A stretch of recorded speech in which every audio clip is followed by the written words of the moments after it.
آج ذی الحج کے بابرکت دن فَبِأَيِّ آلَاءِ رَبِّكُمَا تُكَذِّبَانِ 70 کروڑ بھی مانگو تو شام تک مل جائیں گے۔ بسم اللہ الرحمن الرحیم۔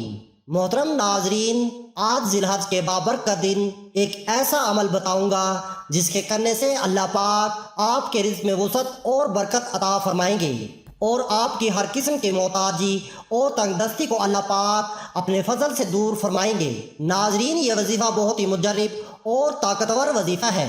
اس وظیفے کو پڑھتے ہی انشاءاللہ آپ لوگوں کے مسائل حل ہو جائیں گے، کیونکہ ناظرین آج کا وظیفہ قرآن پاک کی بہت ہی پیاری آیت کا وظیفہ ہے۔ یہ وظیفہ باجماعت نماز فجر پڑھنے کی دیر ہے، انشاءاللہ شام تک پیسوں کا بندوبست ہو جائے گا۔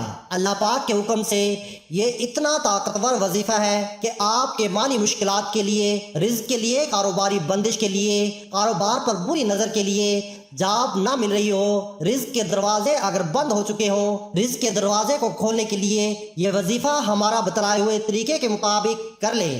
ناظرین، اللہ اس کائنات اور ہر مخلوق کا خالق و مالک ہے۔ اس نے یہ کائنات اپنی ذات کے اظہار اور پہچان کے لیے بنائی اور اس مقصد کے لیے اس نے انسان کو منتخب فرمایا اور اسے دیگر مخلوقات پر برتری عطا کی اور اس کے اندر یہ صلاحیت رکھی کہ وہ اللہ کی ذات کا عرفان حاصل کر سکے۔ اس کائنات کو انسان کے لیے مسخر کر دیا اور بے شمار نعمتیں عطا فرمائیں تاکہ وہ اس سے مستفید ہو اور ہر طرح کی سہولت حاصل کر سکے۔ لیکن انسان جو اس دنیا کی رنگینیوں میں کھو کر اللہ کی ذات کو فراموش کر چکا ہے، وہ اللہ کی نعمتوں کو کیا یاد کرے گا، اور جب یاد نہیں کرے گا تو شکر گزار بھی نہیں ہوگا۔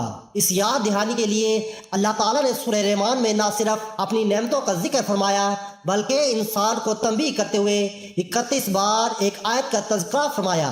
ارشاد باری تعالیٰ ہے، فَبِأَيِّ آلَاءِ رَبِّكُمَا تُكَذِّبَانِ۔ ترجمہ، پس تم اپنے رب کی کن کن نعمتوں کو جھٹلاؤ گے۔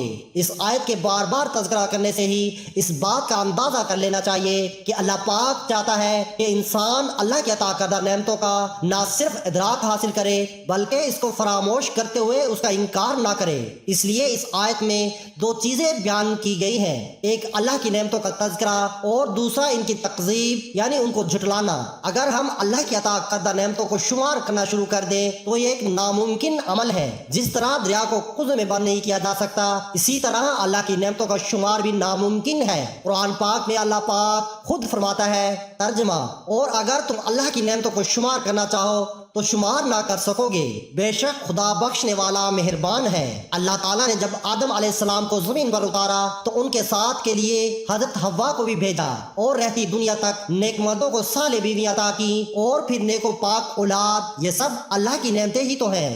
جانور پیدا کیے اور کھیتیاں اگائی تاکہ کھا پی سکیں اور لباس تیار کر سکیں، سورج، چاند، ستارے، زمین و آسمان پیدا کیے، پانی اور ہوا پیدا کیے۔ اللہ سبحانہ و تعالیٰ ہی تو ہے جس نے ہمیں دیکھنے اور سننے کی نعمت سے نوازا، عقل، صحت اور مال و دولت اور عیال کی نعمتیں دی، سورج، آسمان، زمین اور دیگر مخلوقات سے فائدہ حاصل کرنے کے لیے دماغ اور سمجھ بوجھ سے نوازا۔ قرآن پاک میں اللہ نے اپنی عطا کردہ نعمتوں کا تذکرہ جا بجا فرمایا ہے۔ سورۃ البقرہ میں ارشاد باری تعالیٰ ہے، وہی ہے جس نے تمہاری بقا اور تمہارے فائدے کے لیے زمین میں ہر طرح کی چیزیں تخلیق فرمائیں۔ حضرت خالد بن ولید رضی اللہ تعالیٰ عنہ سے روایت ہے کہ حضور نبی اکرم صلی اللہ علیہ وآلہ وسلم نے حدیبیہ کے مقام پر رات بارش ہونے کے بعد ہمیں صبح کی نماز پڑھائی۔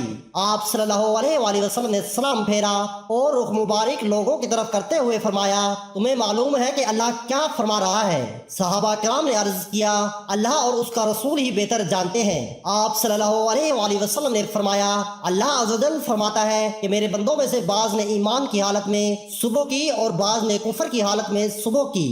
جنہوں نے کہا کہ ہم پر اللہ تعالیٰ کے فضل اور اس کی رحمت سے بارش ہوئی وہ تو میرے مومن ٹھہرے، اور جنہوں نے یہ کہا کہ ہم پر یہ بارش ستاروں کی وجہ سے ہوئی اور کفر کرنے والے اور ستاروں پر ایمان رکھنے والے ہیں۔ وقت کی نزاکت کو مد نظر رکھتے ہوئے وظیفے کی طرف چلتے ہیں۔ ناظرین، اللہ تعالیٰ کی رحمت بہت وسیع ہے، آپ جو بھی مانگتے ہیں اللہ پاک عطا کرتا ہے، بس آپ اس عمل کو اچھی طرح کیجئے، انشاءاللہ آپ کو بھی بے پناہ دولت ملے گی۔ اب اس عمل کا طریقہ کار جان لیجئے اور کچھ احتیاط جان لیجئے۔ کیا احتیاط ہے؟ سب سے پہلے وقت۔ آپ نے اس عمل کو